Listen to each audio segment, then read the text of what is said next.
আসতে বলেন, আর আসতে বলেন। একজন সাহাবীও নামাজে বুকের উপর হাত বাঁধেন। একজন সাহাবী বুকের উপর হাত বাঁধছেন, কিয়ামত পর্যন্ত কেউ দেখাতে পারবে?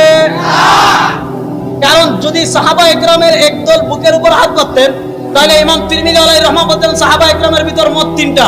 একদল ফারা বাদু মান ইয়াদাউ মা ফাওকা সুররা ওয়া রাআ বাদু মান ইয়াদাউ মা তাহতা সুররা ওয়া রাআ বাদুহুম আলা সদর, যে একদলের মধ্যে নাভির উপরে, আরেক দলের মধ্যে নাভির নিচে, আরেক দলের মধ্যে বুকের উপরে।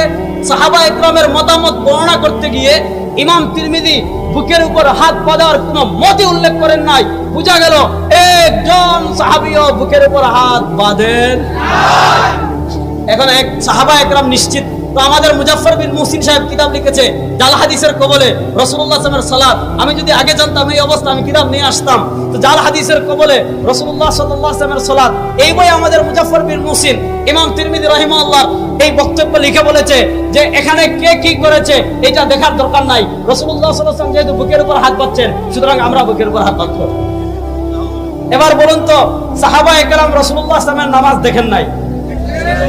মুজাফফর বিন মুহসিন তাহলে তো সব সাহাবা একরাম, একজন সাহাবা একরাম বুকের উপর হাত বাঁধলেন না। ইয়া আলাল আজাব, সব সাহাবা একরাম জাল হাদিসের উপর আমল করে গেছে। বড় মজার আপনাদের তথ্য দিয়ে যায়, মনোযোগ দিয়ে শুনেন।